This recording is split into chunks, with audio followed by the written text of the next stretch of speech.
నమస్తే welcome to Telugu రాజ్యం. April 22 Pahalgam మారణ హోమానికి సంబంధించిన కీలక విషయాలు ఒక్కొక్కటిగా మనకి వెలుగులోకి వస్తూ ఉన్నాయి. ముఖ్యంగా ఈ ఉగ్రదాడికి సంబంధించి కీలక నిందితుడైన అదిల్ అహ్మద్ థోకర్ గురించి మరింత ముఖ్య సమాచారం మనకు తెలుస్తూ ఉంది. ఇతడు పాకిస్తాన్లో ట్రైనింగ్ తీసుకున్న తర్వాత ఇండియాకి తిరిగొచ్చి మిగతా ఉగ్రవాదులతో సమన్వయం చేసుకుని మరి అక్కడ ఉన్నటువంటి ఆ టూరిస్టులపై దాడికి పాల్పడ్డట్టుగా మనకి సమాచారం అందుతూ వస్తోంది. ఫలితంగా 26 మందిని పొట్టన పెట్టుకున్నారు. మొత్తం ముగ్గురు కలిపి యాక్చువల్గా వచ్చింది 6. ఇంతకీ అసలు ఎవరి ఆదిల్ అహ్మద్ థోకర్ అనే విషయం చూస్తే జమ్మూ కాశ్మీర్ అనంతనాగ్ జిల్లాలో ఉన్నటువంటి బీజ్ బెహ్రాలోని గుర్రే గ్రామానికి చెందినవాడు ఇతను. అండ్ పహల్గామ్లోని బైసరంలో జరిగినటువంటి ఉగ్రవాద దాడి ప్రధాన రూపకర్తల్లో ఇతను ప్రధానమైనవాడు.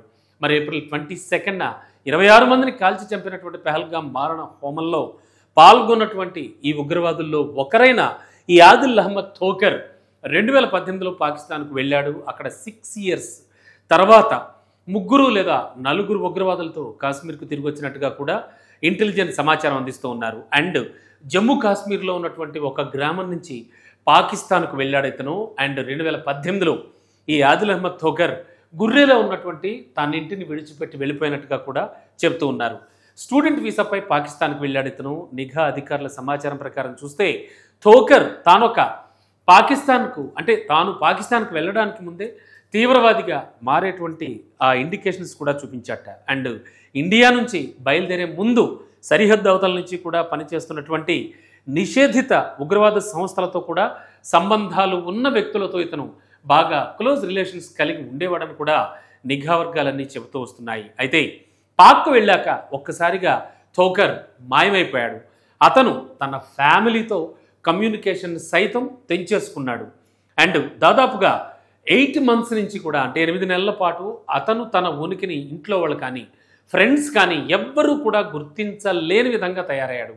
అతని డిజిటల్ పాద ముద్రను పర్యవేక్షించేటువంటి నిఘా సంస్థలు కూడా లింక్ని కోల్పోయాయని చెప్పాలి. బిజ్ బెహార్లో ఉన్నటువంటి అతని ఇంటిపై దృష్టి సారించినటువంటి ఈక్వల్గా అంటే సమాంతర నిఘా ఆపరేషన్ కూడా ఎలాంటి ప్రధాన పురోగతులు అంటే క్లూ అప్డేట్స్ని కూడా ఇవ్వలేకపోయింది. నిఘా వర్గాల ప్రకారం చూస్తే థోకర్ ఈ టైంలో ఒక సైంటిఫిక్గా పారామిలిటరీ ఇలాంటి ట్రైనింగ్ పొందాడు. పాకిస్తాన్లో ఉన్న ఉగ్రవాద సంస్థ అయినటువంటి లష్కర్ ఎ తైబా అంటే మనకు తెలుసు. దీంతో సంబంధం ఉన్న హ్యాండ్లర్ల ఎఫెక్ట్లోకి అతను పూర్తిగా వెళ్ళిపోవడం కూడా జరిగింది. అయితే ఇండియాలోకి తిరిగి ఎలా ప్రవేశించాడు అనేది ఒక్కసారి గమనిస్తే 2024 చివరి నాటికి ఈ ఆదిల్ అహ్మద్ థోకర్ నిఘా వర్గాలకు మళ్ళీ తిరిగి కనిపించాడు. స్టన్ అయ్యారు. కానీ ఈసారి ఇండియాలోనే కనిపించాడు. ఇంటెలిజెన్స్ సమాచారం ప్రకారం చూస్తే థోకర్ అక్టోబర్ 2024లో కఠినమైన అండ్ మంచి అంటే పూంచ్ రాజౌరి సెక్టార్ ద్వారా కూడా ఆ ఎల్ఓసిని దాటడం కూడా జరిగింది. మరి ఈ ప్రాంతంలో ఉన్నటువంటి భూభాగం గస్తీకి చాలా కష్టంగా ఉంటుందన్నమాట. అంటే నిటారుగా ఉండే కొండలు ఉంటాయి, అక్కడ దట్టమైన ఫారెస్ట్ ఉంటుంది, ఇంకా చారిత్రకంగా చాలా అక్రమ క్రాసింగ్లకు ఉపయోగించబడుతున్నటువంటి ఒక సరిహద్దుగా చెప్పచ్చు దీన్ని. మరి ఈ థోకర్తో పాటు దాదాపుగా 3 నుంచి 4 వ్యక్తులతో కూడినటువంటి ఒక టీం ఒకటి ఉంది. వాళ్ళలో ఒకరు పాకిస్తానీ జాతీయుడు హషీమ్ మూసాగా కూడా గుర్తించారు. అండ్ పహల్గామ్ ఉగ్రవాద దాడిలో మరొక ప్రధాన నిందితుడు సులేమాన్. అంటే మూసా భారత భూభాగంలోకి ప్రవేశించడానికి థోకర్ దోహదపడ్డాడని ఇప్పుడు పక్కాగా చెప్తూ ఉన్నారు. అండ్ జమ్మూ కాశ్మీర్లోకి వీళ్ళు ప్రవేశించిన తర్వాత అఫ్కోర్స్ థోకర్ ప్రవేశించాక కూడా జరిగింది ఏంటంటే గ్రిడ్కి ఏమాత్రం అనుమానం రాకుండా అటు ఫారెస్ట్కి సంబంధించి అండ్ పర్వత మార్గాల్ని ఉపయోగించుకుని అతని ఆచూకీ నిఘా వర్గాలకు చిక్కకుండా కూడా చాలా ప్లాన్గా తప్పించుకున్నాడు. అండ్ వీళ్ళంతా కూడా అనంతనాగ్కు వెళ్లే ముందు అతన్ని కిప్వారాలో కొంతకాలం నిఘా వర్గాలు ట్రాక్ చేయడం కూడా జరిగింది. బహుశా ట్రాల్ కొండ ప్రాంతాల ద్వారా లేదా గతంలో ఉగ్రవాదులు ఉపయోగించినటువంటి చాలా ఇంటీరియర్ అండ్ ఇంటర్నల్ ట్రాక్ల ద్వారా కూడా వీళ్ళు తప్పించుకుని ఉండొచ్చు అని కూడా చెప్తూ ఉన్నారు. అవన్నీ కొండలతో చాలా దట్టమైన అడవులుగా ఉంటాయి. అండ్ ఒక విదేశీ ఉగ్రవాదికి ఆశ్రయం కల్పించడం అంటే మామూలు విషయం కాదు. అనంతనాగ్లో ఒకసారి ఈ థోకర్ భూగర్భంలోకి అంటే సొరంగాల్లోకి వెళ్ళాడని కూడా నిఘా వర్గాలు భావిస్తూ ఉన్నాయి. అతనితో చొరబడినటువంటి పాకిస్తానీ జాతీయుల్లో కనీసం ఒకరికి కానీ బహుశా అటవీ శిబిరాల్లో లేదా అక్కడ ఉన్నటువంటి గ్రామ రహస్య స్థావరాల్లో కానీ ఇతడికి ఆశ్రయం ఇచ్చారని కూడా నిఘా వర్గాలు చెబుతూ ఉన్నాయి. అండ్ థోకర్ చూస్తే పాకిస్తాన్ నుంచి తిరిగి వచ్చాక కూడా చాలా వీక్స్ పాటు అంటే చాలా వారాల పాటు అతను దాదాపు అజ్ఞాతంలోనే ఉన్నాడు. అండ్ చాలా సమయంలో అతను చాలా అండర్ కరెంట్గా ఉన్న ఉగ్రవాద శక్తులతో తిరిగి సత్సంబంధాలన్నీ కూడా మళ్ళీ స్టార్ట్ చేశాడని అనుమానిస్తూ ఉన్నారు నిఘా వర్గాలు. భారీ ప్రాణ నష్టానికి కారణమయ్యే, అలాగే ఇంటర్నేషనల్గా అందరి దృష్టిని కూడా ఆకర్షించే అత్యధికమైన ప్రభావ దాడిని ప్రారంభించడానికి కూడా తగిన ప్రదేశాన్ని అండ్ మంచి టైం కోసం అతను చురుగ్గా వెతకడం కూడా అధికారులు వెల్లడిస్తూ ఉన్నారు. అయితే వార్షిక అమర్నాథ్ యాత్ర ముగిసిన తర్వాత చూస్తే కనుక ఈ ప్లేస్లో ఉన్నటువంటి పర్యాటక ప్రదేశాలని క్రమక్రమంగా తిరిగి తెరవడం సాధారణంగా జరుగుతూ ఉండేది, రెగ్యులర్గా చేస్తూ ఉంటారు, మనకి తెలుసు. అయితే సెక్యూరిటీ రీజన్స్ దృష్ట్యా చూస్తే ముందుగా మూసివేయబడినటువంటి బైసరన్ గడ్డి మైదానం, అంటే ఇది టెర్రర్ స్పాట్ ప్రజెంట్, మార్చి 2025 నుంచి మళ్ళీ పర్యాటకుల రాకపోకలకి ఆల్రెడీ పర్మిషన్ ఇచ్చారు. ఇదే థోకర్ అలాగే అతని టీం స్పష్టమైనటువంటి అవకాశాన్ని అందిపుచ్చుకున్నట్టుగా ఆలోచించారు. భద్రతా సంస్థలు కూడా అదే విషయాన్ని భావిస్తున్నాయి. అసలు ఈ దాడి ఏప్రిల్ 22 ఏం జరిగిందంటే మధ్యాహ్నం 1:50 ఆ టైంలో థోకర్తో సహా దాడి చేసిన వాళ్ళంతా కూడా బైసరన్ చుట్టూ ఉన్నటువంటి ఆ దట్టమైన పైన్ అటవీ సంపద అక్కడి నుంచి బయటకు వచ్చారు. అండ్ అసాల్ట్స్ రైఫిల్తో కూడా సాయుధులై వాళ్ళంతా కూడా పర్యాటకులు గుమిగూడి ఉన్నటువంటి ఆ ప్రాంతాల వైపు చాలా ఫాస్ట్గా కదిలారు. డైరెక్ట్గా అటాక్స్, అంటే అక్కడున్న ప్రత్యక్ష సాక్షులు చెప్తున్న దాని ప్రకారం చూస్తే దాడి చేసిన వాళ్ళు కొంతమంది బాధితుల్ని వాళ్ళ మతం గురించి అడిగారు. అది మనం చాలా క్లియర్ కట్గా తెలిసింది మనకి. అనేక సందర్భాల్లో వ్యక్తులు ఇస్లామిక్ శ్లోకాలను కూడా పఠించారని, అంటే ఖురాన్ పఠించాలని కూడా డిమాండ్ చేశారు. అండ్ కొంచెం ఆలోచిస్తున్న వాళ్ళని కాల్చి చంపేశారు. చాలామంది బాధితుల తలపై తుపాకీ గాయాలయ్యాయి. చాలామంది చాలా ఇబ్బంది పడ్డారు. భద్రతాధికారులంతా కూడా ఇప్పుడు ఆ టీంలో ఉన్న కనీసం 5 ఉగ్రవాదులైనా ఉండి ఉంటారు వీళ్ళతో పాటు అని అంటూ ఉన్నారు. వీళ్ళతో కలిసి అయితే చిన్న చిన్న యూనిట్లుగా విడిపోయే వాళ్ళు అక్కడున్నటువంటి ఆ ప్లాటు, అంటే ఆ మైదానం నుంచి ఒక పర్టికులర్ ప్లేసెస్నే టార్గెట్గా చేసుకుని పారిపోవడం జరిగింది. మొత్తం దాడి 10 మినిట్స్ చేశారు, అంటే 10 మినిట్స్ లోపే ఇదంతా చేశారు. భద్రతా దళాలు అయితే ఘటనా స్థలానికి చేరే సమయానికి అక్కడ జరగాల్సిన నష్టం అంతా జరిగిపోయింది.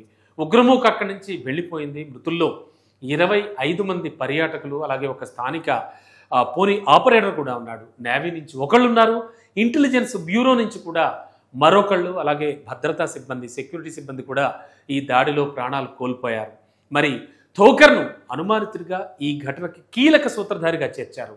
మరి బైసరన్ ఊచకోతలో పాల్గొన్న 3 ప్రధాన నిందితుల్లో థోకర్ను జమ్మూ కాశ్మీర్ పోలీసులు అధికారికంగా కూడా పేర్కొన్నారు. ఈ ఊహా చిత్రాలు విడుదల చేశారు. మిగిలినిద్దరిని పాకిస్తాన్ జాతీయులు Hashim Musa alias Suleman and Alibhai alias Talhabhai అని కూడా అంటూ ఉంటారు. అలా అని గుర్తించారు ఇతన్ని. మరి ఈ 3 ఊహా చిత్రాలు మనం ఇప్పుడు చూస్తూ ఉన్నాం. వాళ్ళ డీటెయిల్స్ అన్నీ చెప్పుకున్నాం. రీసెంట్గా రిలీజ్ చేశారు. అండ్ వీళ్ళని పట్టుకోవడానికి దారి తీసిన పర్టిక్యులర్ ఆ ఇన్ఫర్మేషన్ కోసం 20 లక్షల రివార్డును కూడా ఆల్రెడీ ప్రకటించారు వీళ్ళలో దొరికితే కనుక. అండ్ అనంతరం పెహల్గాం, అలాగే పక్కనే ఉన్నటువంటి వివిధ అటవీ ప్రాంతాల్లో ఉన్నటువంటి ఆ సెక్యూరిటీ టీం, భద్రతా దళాలు జిల్లా వ్యాప్తంగా సోదాలన్నీ కూడా ప్రారంభించాయి. అండ్ థోకర్ మరొక నిందితుడు కూడా త్రాల్కు చెందినటువంటి ఆసిఫ్ షేక్కు చెందిన ఇళ్ళు, పేలుళ్లలో కూడా ధ్వంసం అయిపోయాయి మనకు తెలుసు. సోదాలు జరిపిన టైంలో వీళ్ళిళ్లలో పేలుడు పదార్థాలు కూడా నిల్వ చేసినట్లుగా భద్రతా సిబ్బంది ఈ సందర్భంగా కనుక్కున్నారు. అంతేకాదు అండ్ ఇవి ఫ్యూచర్లో వాడడానికి లేదా మళ్ళీ ప్రతి దాడి చేయడానికి కూడా సిద్ధం చేసుకుని ఉంటారని కూడా భావిస్తూ ఉన్నారు. వాళ్ళ ఇళ్ళు అయితే ధ్వంసం చేశారు. ఇక ఈ దాడిలో రెండవ కీలక సూత్రధారి ఆసిఫ్ షేక్. ఇతడు దాడికి సంబంధించినటువంటి లాజిస్టిక్స్, అంటే టెక్నికల్గా కూడా సపోర్ట్ని అందించాడని కూడా నమ్ముతూ ఉన్నారు. అంటే టెక్నికల్గా అతని ప్రమేయం ఏమిటి అనేది ఇంకా దర్యాప్తులో ఉంది. అండ్ ప్రస్తుతానికైతే మాత్రం ఈ 3కి సంబంధించిన ఊహా చిత్రాలు విడుదల చేయడం దగ్గర నుంచి కూడా కొన్ని అటాక్స్ జరుగుతూ ఉన్నాయి అక్కడ. అండ్ ఉగ్రవాదులు ఇళ్లుగా అనుమానిస్తున్నటువంటి ఇళ్లను కూడా పూర్తి స్థాయిలో అక్కడ పేల్చివేయడం జరిగింది. అండ్ పేలుస్తున్న సమయంలో కూడా, అంటే భద్రతా దళాలు జరుపుతున్న దాడి సమయంలో కూడా అక్కడ ఆ ఇళ్లలో కూడా భారీ పేలుడు సామాగ్రి ఉంది. ఆ సామాగ్రికి సంబంధించి కూడా భద్రతా దళాలు చాలా వివరాలు అందిస్తూ ఉన్నాయి. మొత్తానికి ఓవైపు పాకిస్తాన్ కూడా చాలా సీరియస్గానే సమాయత్తమవుతోంది. కొన్ని దేశాలు పాకిస్తాన్కి సపోర్ట్ చేస్తుంటే చాలా వరకు కంట్రీస్ ఈ జరిగిన ఘటనకు సంబంధించి కూడా ఇండియాకు సపోర్ట్ చేస్తూ ఉన్నాయి. ముఖ్యంగా ఇండియాకు ఏ స్థాయిలో కావాలంటే ఆ స్థాయిలో సపోర్ట్ చేస్తామని కూడా అంటూ ఉన్నాయి. మరోవైపు ఈ సింధు జలాలకు సంబంధించి కూడా చెప్తూ ఉన్నారు. వాటికి సంబంధించి కొన్ని దశల్లో కూడా వాటర్ సప్లైని ఆ సింధు నది పరివాహక ప్రాంతాన్ని పాకిస్తాన్కు వెళ్లకుండా నిలుపుదల చేద్దామని కూడా ప్లాన్ చేస్తున్నారు. మరోవైపు ఇంకో ఆలోచన కూడా లేకపోలేదు. ఒకవేళ ఇలాంటిది ఏమైనా జరిగితే పాకిస్తాన్కి ఎప్పుడు వంత పాడేటువంటి చైనా కూడా ఒక విషయాన్ని చాలా క్లియర్ కట్గా చెప్తోంది. బ్రహ్మపుత్రకు సంబంధించి భారత్లోకి ప్రవహించేటువంటి ఆ ప్రవాహాన్ని కూడా మేము ఆపుతామనే ఇండికేషన్స్ కూడా ఇస్తూ వస్తోంది. మొత్తానికి ఎల్ఓసి దగ్గర అయితే మాత్రం ఉద్రిక్త పరిస్థితులు నెలకొని ఉన్నాయి. ప్రస్తుతానికైతే మాత్రం ఈ ఉగ్రవాదులకు సంబంధించి అందినటువంటి ఫుల్ డీటెయిల్స్ మీకు ఇప్పటివరకు కూడా ఇవ్వడం జరిగింది. మరి ఇలాంటి మరిన్ని అప్డేట్స్కి సంబంధించి కూడా తెలుగు రాజ్యం ఛానల్ని మీరు సబ్స్క్రైబ్ చేసుకోండి, అలాగే కామెంట్ చేయండి అండ్ రెగ్యులర్గా వాచ్ చేయండి. Thank you. హలో, తెలుగు రాజ్యం ఛానల్ చూస్తున్నారా? సామాజిక రాజకీయ జీవన చిత్రణే తెలుగు రాజ్యం. అతిశయోక్తులు అసత్యాలు ఉండవు. రాజకీయ కోణం కాదు, ప్రజా కోణమే కొలబద్ద. తెలుగు రాజ్యం వీక్షణ మీ ఉత్తమ అభిరుచికి నిదర్శనం.